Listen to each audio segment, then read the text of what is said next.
Welcome in to episode 7 of our Let's Play Humankind series here on the Maddish Moose YouTube channel.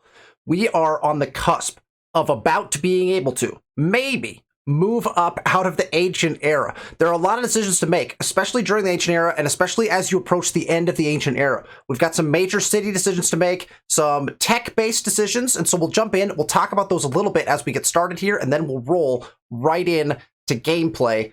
Welcome in to episode 8.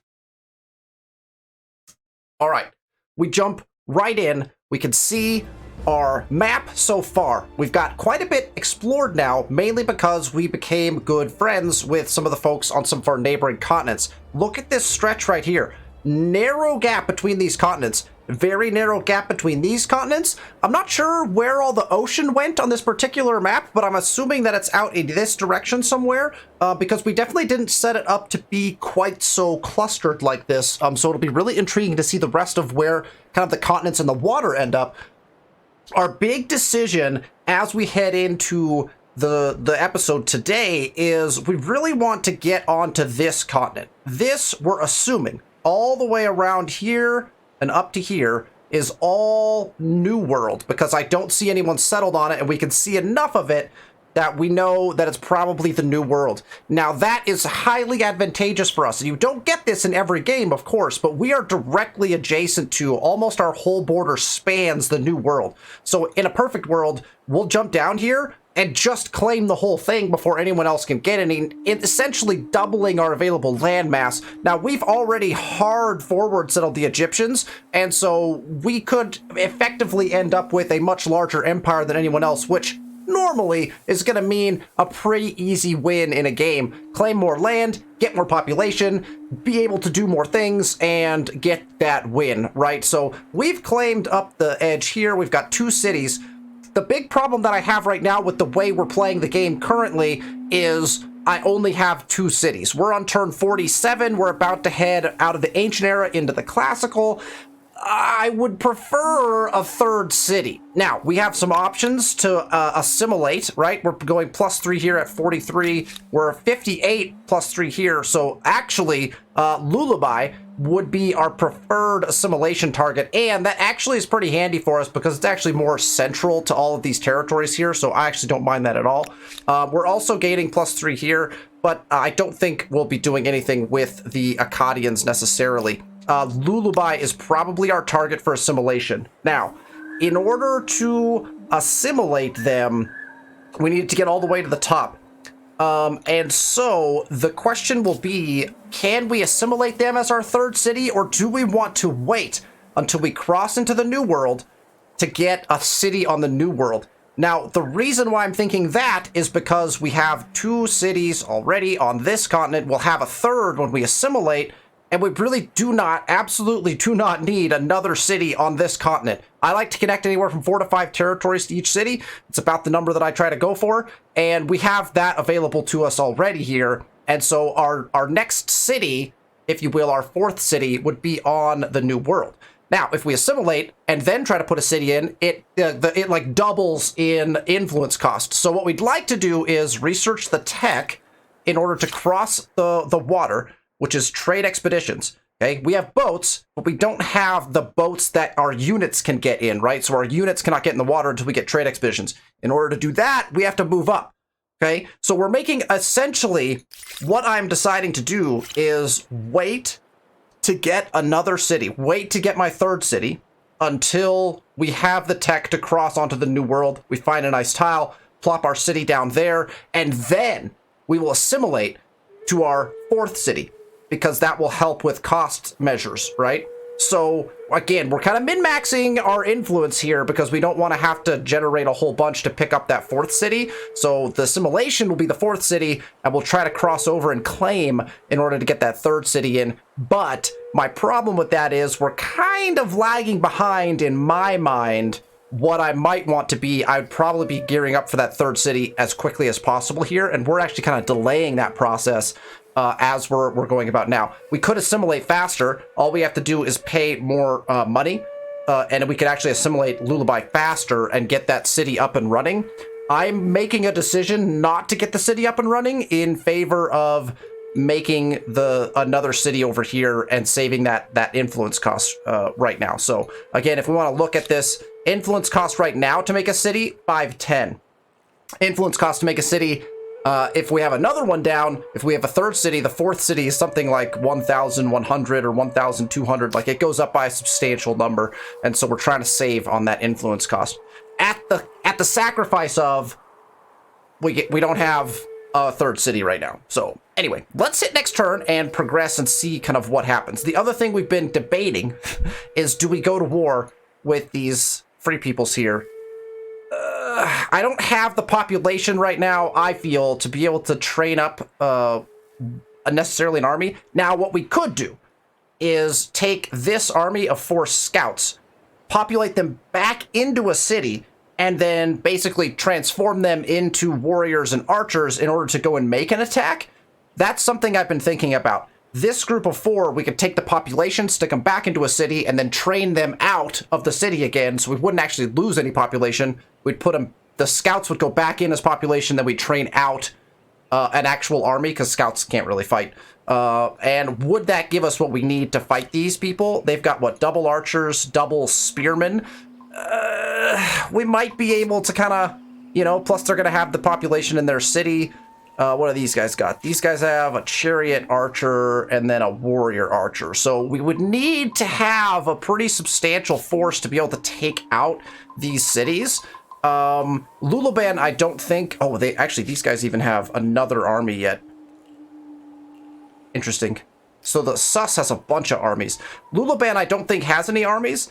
The other thing we can do is the people that we assimilate will also provide us with armies. Now, here's the problem. I don't think Lulaban has any armies left. I think they attacked out with all of their armies, and between myself and the Egyptians, I think we actually killed them all. So I'm not sure we would actually get an army from Lulaban when we assimilate them. So that might play into our assimilation decision, is how much army are we going to get from each of the different ones? Because we get all of the units that are labeled as defending would be the ones that we get. And I don't actually know how to check that necessarily, but they're like defending, there are units that are labeled as defenders and units that are not, and you get the ones that are labeled as defenders of the city when you assimilate. So they actually, yeah, they have a lot. Everyone's got a lot of people. We'll see what happens with that. Well, let's end turn and we will progress along.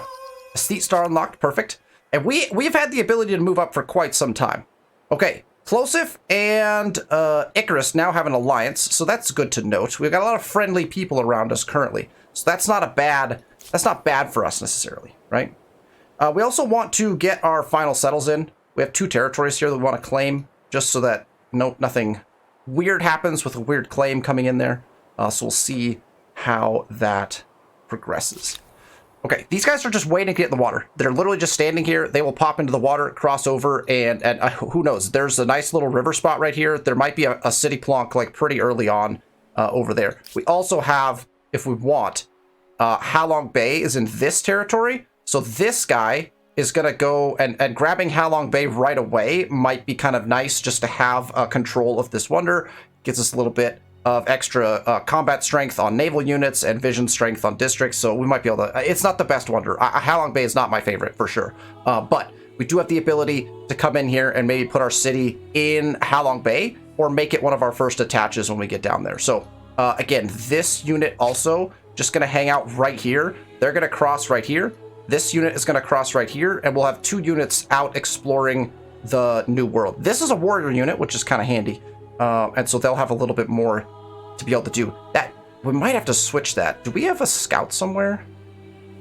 We do. This is a scout. Okay, here's what we're going to do. I'm going to bring the scout down here. I'm going to bring the warrior up here. We're going to switch their spots. So the scout is going to be the one that crosses over. This warrior is going to come up here to be able to potentially participate in possible wars. I like that play a lot better. Probably should have done that to start with. So these guys are just hanging out.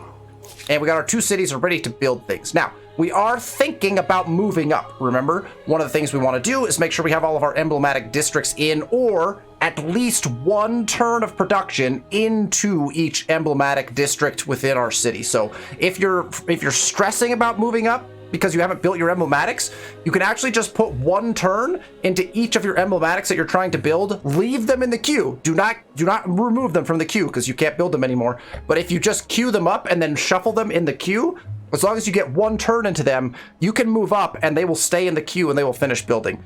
So that's something that you could do as well as you're thinking about moving up if you run into a problem with your emblematic districts. Okay, we're at 12 of 16 population.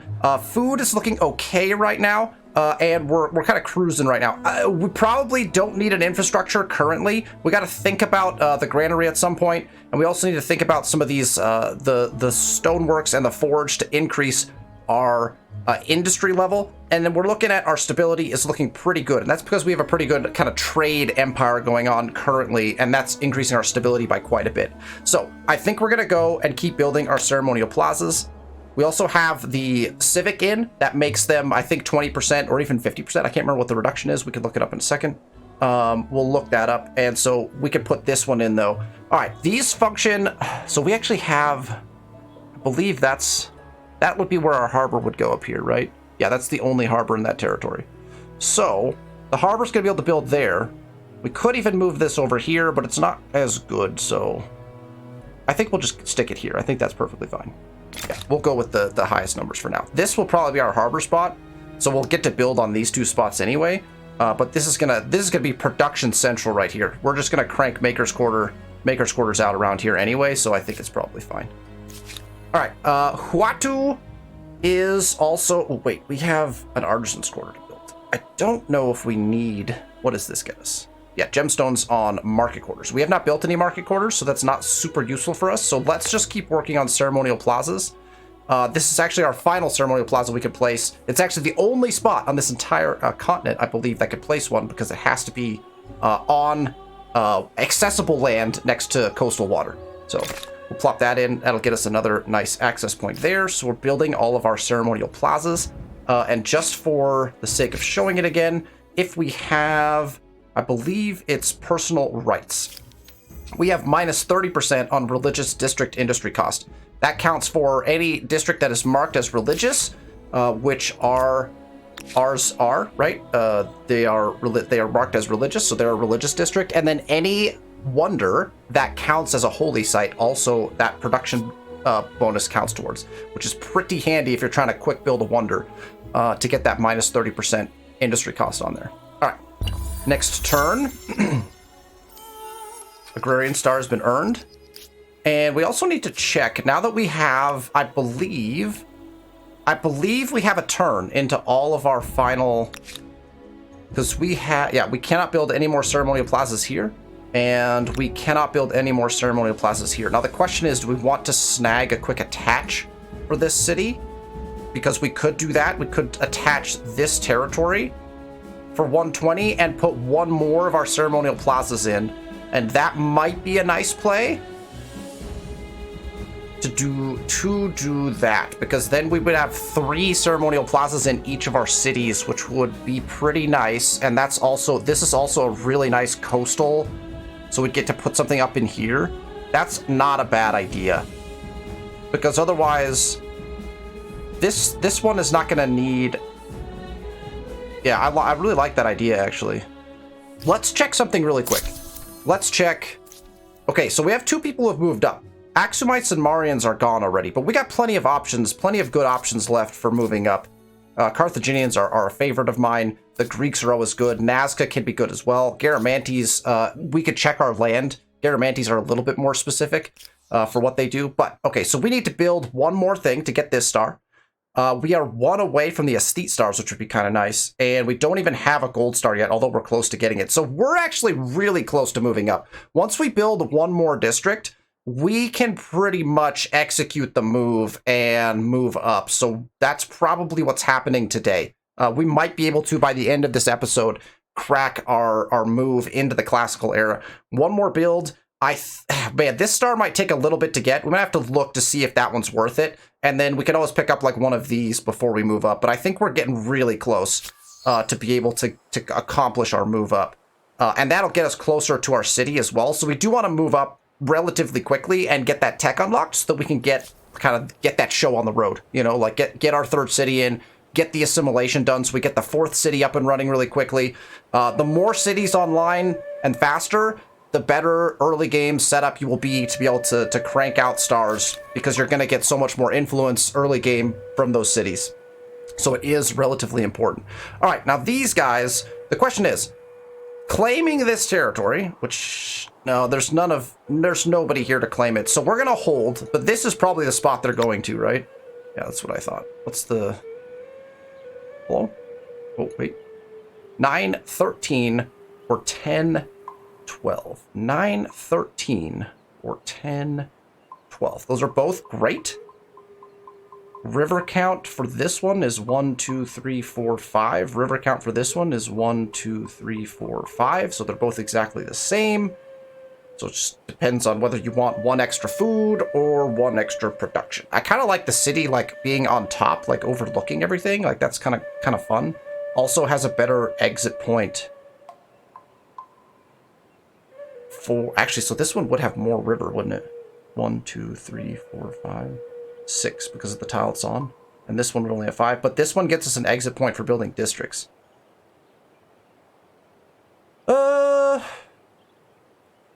This one does too, because we can build more food districts out this way, which we actually want, right? And then we can build. Yeah. Okay, I'm gonna jump down here. Let's jump these guys down here. That's where we're gonna put that in. And I like the idea of executing on this attachment really quick, because we're about to move up. Let's attach this territory. We're going to attach north. We're going to go ahead and swing this city north, and then probably attach... probably Sus becomes an attachment for this city, because I think Lulaban is going to be the one we end up taking. Oh, look, they do have some armies. Okay, good. So we would inherit some armies here. Perfect. Okay. Wow, Sus's armies are getting really big. Real large. So I think we're going to attach this territory. The other option would be to go this way, but we really can't. You know, we could go down here, but this city, this is going to be something the capital attaches to, so... Okay, let's grab that attach. We're going to grab this for 120. Not be done due to the presence of a hostile army. This army is hostile? Who are these guys? We're friendly with Sus. Do I really have to move that guy? That guy's got to move? Because I can't attach with that guy standing there? Come on. All right, well, we wait a turn, see if they move. Otherwise, we might have to, like, hire their armies. I don't want to do that. All right, let's check our trade really quick. Jump to treaties. We're in a full alliance here. And we could buy... Silver's not going to help us too much. And silk's not going to help us too much because we don't have those quarters in right now. So let's save our gold there. We have a horse we can purchase here. We want that for sure. Then I would know you better. And science bonus would be pretty nice. Let's check really quick what else we can get. Is an enigma. Silk. Again, I don't have any maker's quarters down. Okay, so let's go ahead and buy the papyrus if we can. We do not have the money for that. Oh, just outside of our range. Okay, so when we save enough money, we can grab +3 science on each of us. That's actually a pretty decent one. That science would actually give us a nice little boost. Okay, so what we're deciding is we are sitting for at least one more turn. Here's our tech. We want to make sure we can go to trade expeditions immediately, so I think we need wheel. Oh, never mind. Wheel's the only thing we get. So we actually only have 3 turns before we are not forced into moving up, but again, once you research all the techs in an era, this line, unless you're a science culture, stops you from moving over. So we got to research this to get to this, but we only have 3 turns. So basically in 3 turns, we're moving up regardless. We kind of knew that already. All right, turn 50. All right, there's that Axumites move up, which we had already seen. There's our builder star and a merchant star. So now we're cruising through stars. This star would be super nice to get. I don't think that we're gonna wait for it. We're not gonna get another one of these. We're probably not gonna get these because we're not gonna go to war yet. So my assumption would be, what, we got what, 500, 400. Well, we got 400 influence to get to that. We're making 77 per turn, so we're not gonna get that final star, which kind of sucks. You might in a higher level game, like if you were playing on Humankind difficulty, you might want to maximize your stars and wait before you move up and get that 3rd star, because the 3rd stars are very valuable. We have a pretty substantial. We have a 500 lead right now, so we're not that far in the lead. but I don't think we need it necessarily in order to execute on that. So, all right, let's see. Did they move? Can we attach this, please? Okay, it was just because they were standing right on top of the outpost. That makes sense. And that was actually a change they made, from what I recall.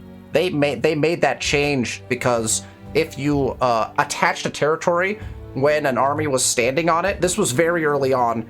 The Burly Gamer will remember this because it happened to him in the middle of a game I was watching while he was live streaming. If somebody attaches a territory while your army is standing on the administrative center, that army actually just poof disappeared. And so what they did is they made it so that you just can't attach on that particular instance. So that's kind of funny that we saw that kind of demonstrated and why they made that change. So perfect. All right, and now we can put in our final one of these.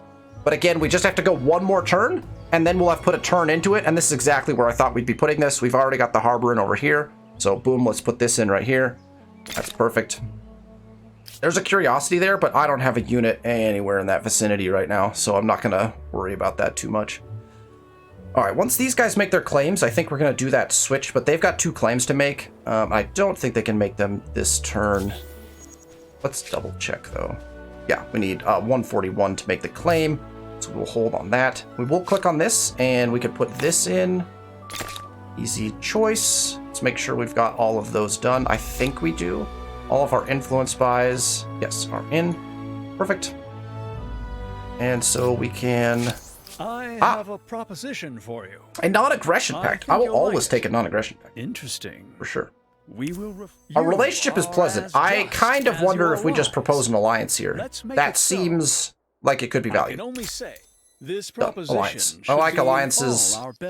All of the treaties you get access to are great. I would actually prefer right now a cultural agreement to increase my the benefit in that. The influence generation. That's a plus 5%, which is pretty big. Refused. Have a proposition for you. I think interesting. Like all right, let's try something no here. Way to make this work. I do not accept. We're friendly. I think that we could push this. He's far enough away from us that I think we can make this demand. We're gonna try. We're gonna make a demand of someone. We're gonna say, hey, you didn't want to sign this treaty, but no, you gots to. I offer you just one chance to make this right. Uh-oh. Peace is the greatest gift I can grant my people. Interesting. Okay. I can tell you that our gratitude is boundless. They got frustrated. All of our trade routes got blocked. But we did indeed end up forcing that agreement. So we are now in a full alliance there. Got a little dicey. All right, let's buy the papyrus. The halting of the trade routes. Why did this happen? Let's find out. Did somebody declare war on somebody else? Where is the violence? I wonder if the trade routes all got halted temporarily because of that demand that we made. That may have been the case. This independent people possess sophisticated customs, rights, language, and beliefs. I do hope you're going to treat them well. Oh, yeah. No, for sure. I don't know which one you're talking about, but yeah, this guy's waiting to get in the water. And we have a melody for every occasion, too. Creating an institution dedicated to music in every city was an excellent idea. Why, thank you. Performers produce refined, delicate compositions, and many pay for the privilege to hear them play. Music is a serious artful practice carried out by trained adepts. The strict classical music culture is well established. Excellent. Wonderful. That moves us closer to that, which is not great, but nothing bad happened. Well, that's good. That was the end of our event from last episode where we chose to put musical schools in all of the cities rather than keep them all in Caral, which was probably a good choice on our part. Okay. Oh yeah, these guys are moving. Those guys are moving. Okay, we're good. We end turn, and we're rolling. Okay. We're almost at our first tenet as well. Okay, so we have now put all of our turns... We can move up this turn because we have a turn now into this, so we're good to go there, and we're not attaching anything else before we move up, and so I think we are good to move up on this turn. So we'll have to do some looking at all the different available cultures to us, and we'll make that decision at the end of this turn as we're moving up. All right, this guy's waiting until we get the ability to go in the water. This guy is waiting until we hit that 141 influence, which we're 2 away from, which is kind of unfortunate, but that will plop down on this next turn. We also want to get this one in too. However, we might want to think quickly about starting to save up influence to put that city in. We may leave these unclaimed unless we see like anyone coming over to try to claim them. We might leave them unclaimed for a moment and just save up our influence so that we can quickly establish an outpost and then immediately transfer it to a city. Because we're getting... How close are we here? Yeah, we're creeping right along here to being able to make our assimilation. 55, 70, that's still going to be the first one to go. And they have a nice 4 pop. They're not too far behind Sus in population. And I don't know which army we'd get from them, but they've got a couple of nice armies now being developed out there in Lulaban. So I think that would be...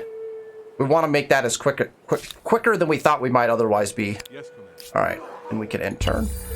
Oh, except for we're going to move up. Oh my gosh. Well, that was a fail. As I'm discussing moving up, we don't do it. Yikes. Yikes. Customs Union. Something to make our affairs more civil? Absolutely. Yes. In I fact, cannot let's just dispute the go all the way. This Perfect. proposition should be in all our best interests. Gotta remember to move up. All right. We got horses. Wait, who's got horses? Yes, very good. This I like. I do like this. Okay, We hold seem on. to be Let's riding away. run a really quick... What noble deeds shall we Copper, we're perform not really next, using it. my Silver honored is still ally? not super useful to us. Silk is not super useful to us either. Unless we need It stability. gladdens my heart to We've got see everything this day. from them, and we can't quite propose any new treaties yet. Now, because Plosif is currently playing a mercenary or a gold-based, sorry, a gold-based culture, we can buy things that he has bought from other people, which is actually intriguing because I haven't met these people yet.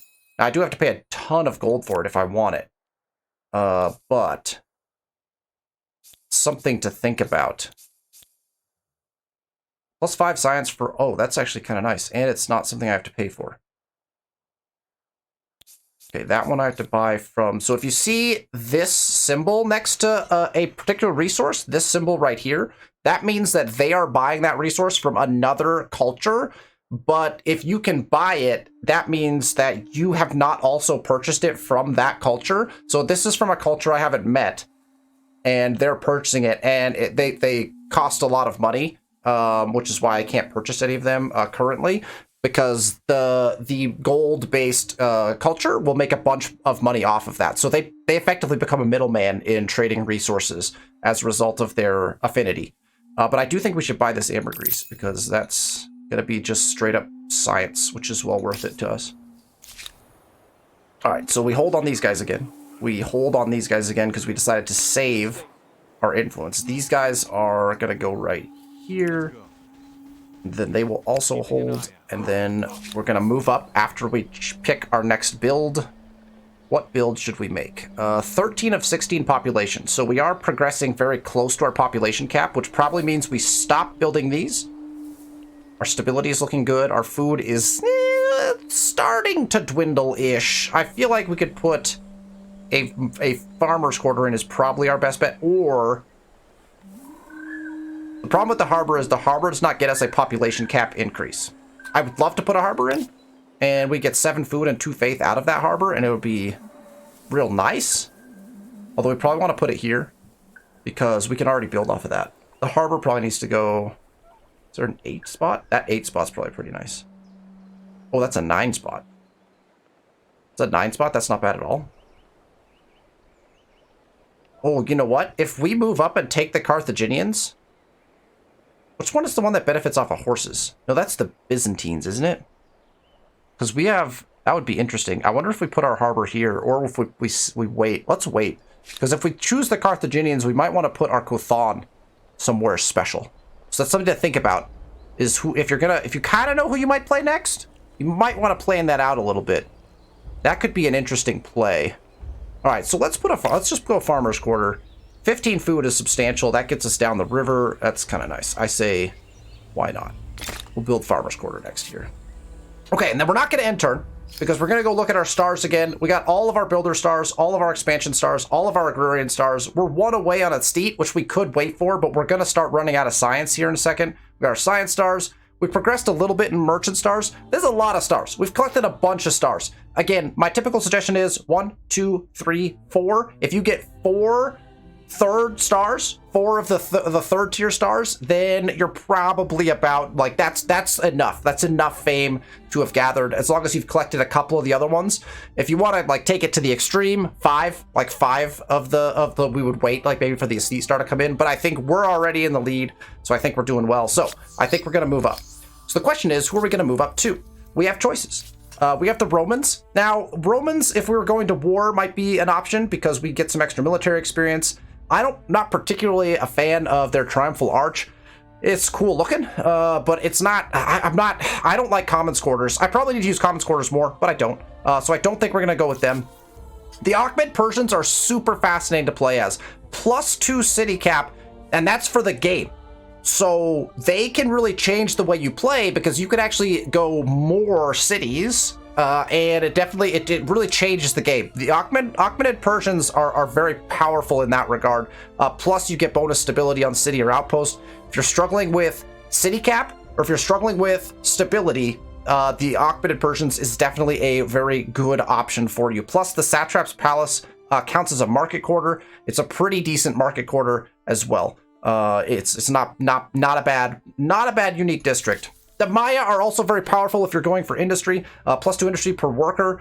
That's a nice permanent boost. And then the Kuna counts as a maker and a religious district, which is pretty cool. They actually could be something. They could be someone we consider playing. Like, we could go to the Maya. They are definitely useful. The Noble Javelineers are a little bit underwhelming as a unique unit, but we're not warring right now, so we're not really going to do that. The Huns are war all the way. If you want to go to war, choose the Huns. +2 combat strength on cavalry, +5 science on empire per unit in hostile territory. You can jack your science up if you take big armies and just sit them in enemy territory. It's pretty interesting.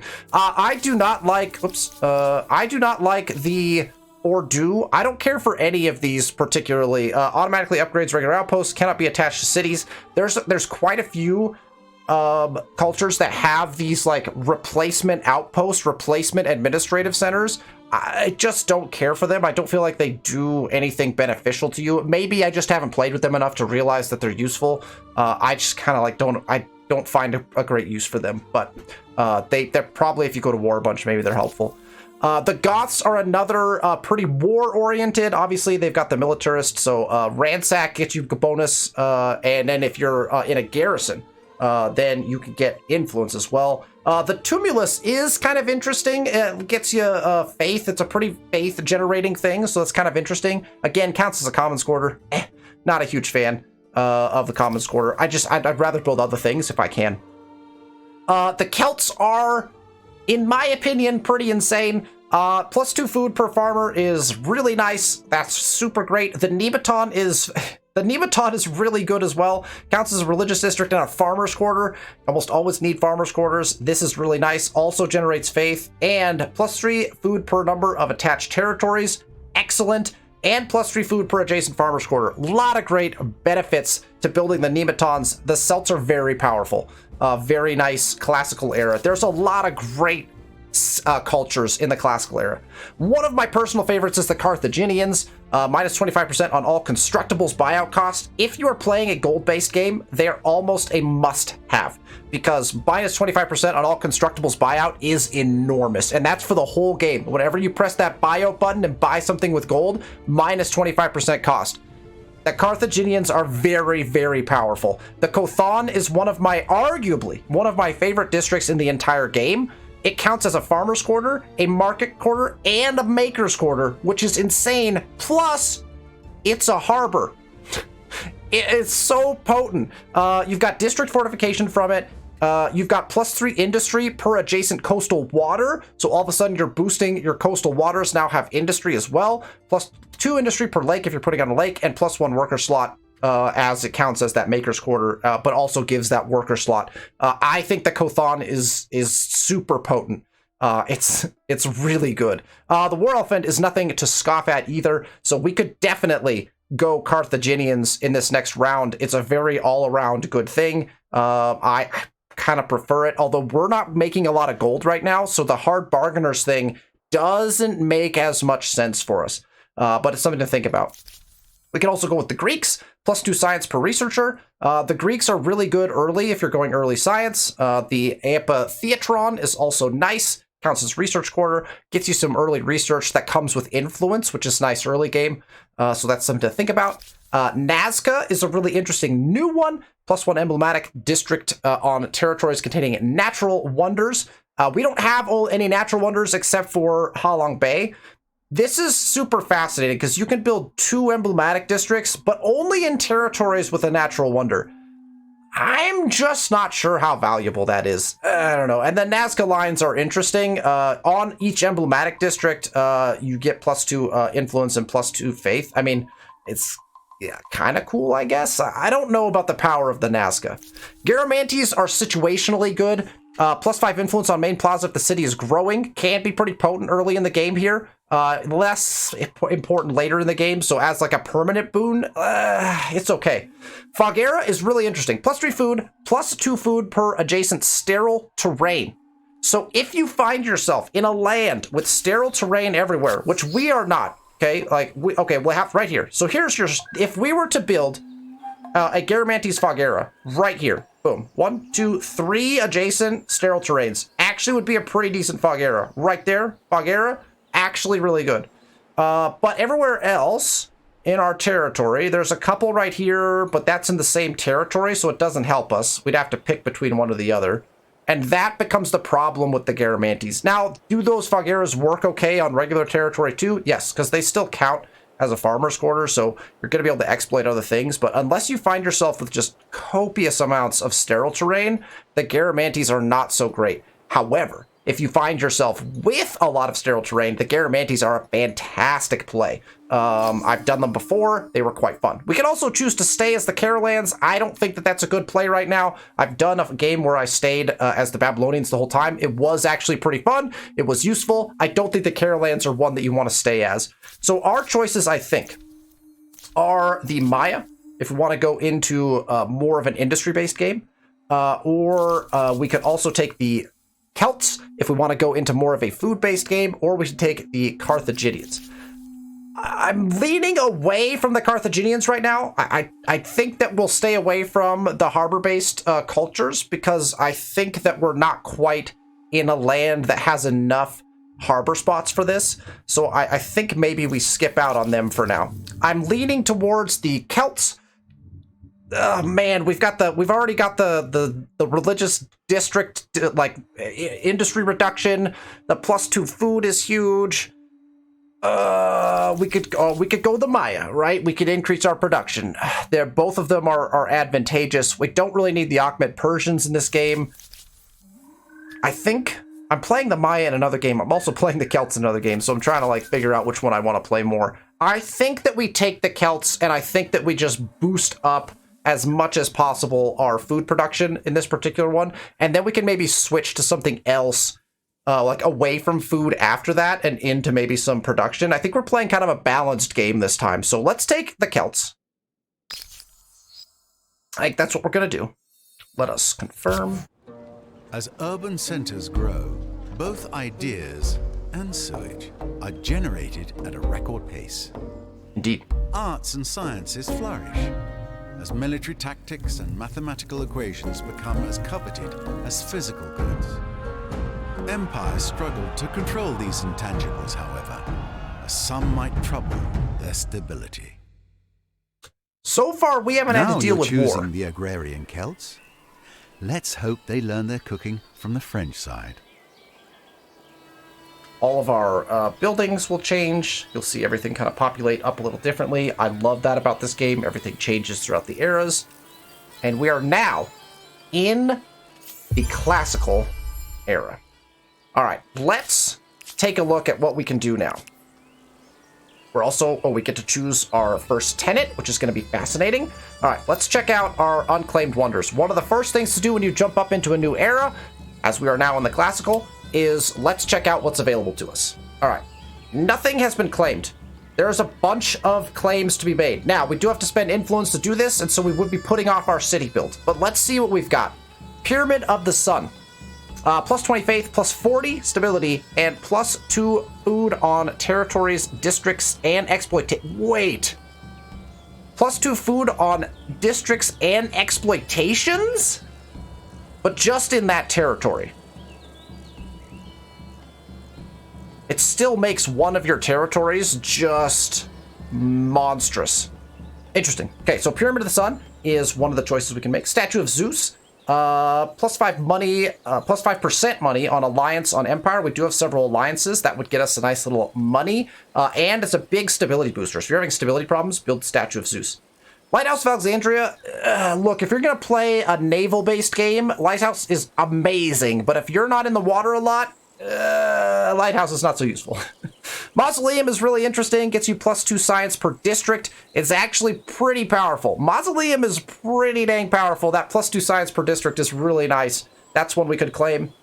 Church of Our Lady Mary of Zion is very faith-based, so 5 faith per number of enacted civics. If we were playing a faith-based game, you'd probably go with this one to boost your faith production by a ton. I don't think it's very useful, just due to the current nature of how religion works in this game right now. Colossus of Rhodes, if you're going to war, militia are not lost over time during sieges is big. That's really nice for when you are being sieged, I believe is what it's useful for. So if you're warring a lot and getting warred against, Colossus of Rhodes could definitely be very useful. So I think if we were going to claim one of these, currently, Maz is our best claim. That plus 2 science per district is really potent. Again, we could make one of our territories like pretty beastly with Pyramid of the Sun, so we can come back and potentially grab that one. This one does count as a holy site, which is pretty nice. This one does not count as a holy site. That's the other thing to look at, is whether they count as a holy site. So we'd have quick build capabilities with Pyramid of the Sun. This does cost 250. I kind of want to wait. I'm gonna wait to claim those because I really want to get this city in. And so the question is, we need 500 plus what it takes to put the outpost in, which is 170 some. So we need probably somewhere around the 700 mark in influence to put a full city in. And we're only at 305 now, gaining 79 per turn. I feel like we want to kind of hold on that for a second. So let's hold. Let's grab this. We'll just move these guys right back. There's some extra gold. We can't get in the water yet because we need to choose our research. Let's jump over there. We know immediately in 3 turns we'll be able to get in the water with our transport galley. In 3 turns we'll be on the new continent, and then we can try to plonk our administrative center. Let's choose our first tenant. This is big.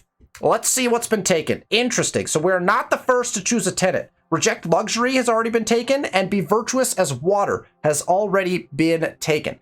Interestingly enough, the AI, look, reject luxury is not bad. Like, this is not bad. You get a bunch of money from that. And if you're having stability problems, be virtuous as water is not bad. However, in my opinion, respect the sea's bounties situationally is insane. If you're putting a lot of harbors down, if you have a bunch of coastal water, respect the sea's bounties will jack your food up like no man's business. And abstain from intoxicants is absolutely incredible. Plus 2 industry on forest, plus 2 industry on woodland, plus 2 industry on religious district.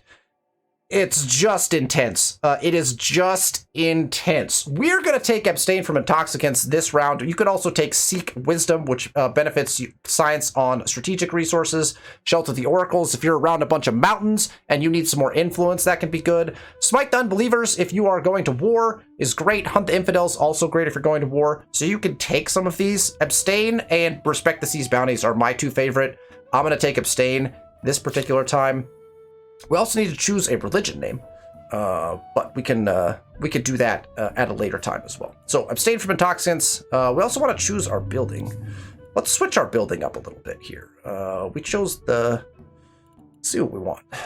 Can't choose any of the other ones. I usually go with the. I like this one. It's very pretty. The Taoism building is very nice. So I think we're gonna go with that. And then we choose this tenet. There we go. Excellent. And now, if we go back here, we will find all of our woods now have, instead of 3 production, 5 production. This city just got very potent, as did any city that has woods. And you can plant woods later in the game, which means production just went up like a bunch. So very excited that we were able to snag that. I'm surprised we were able to get it because we were the 3rd people to get our tenet up.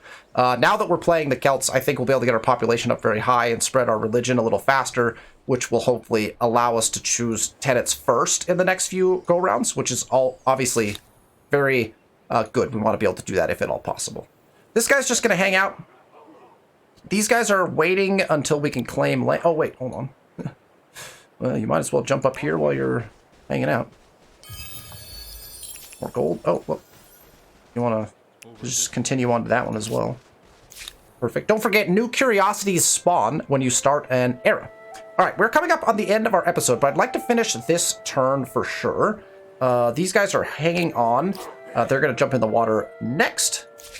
And now we have our choice. A couple choices now, because we can build new things, right? We can get our nematons in right away, which is not a bad idea because that increases food. Now, this city is sitting pretty with food right now. More food is never a bad thing, but we're sitting pretty on food.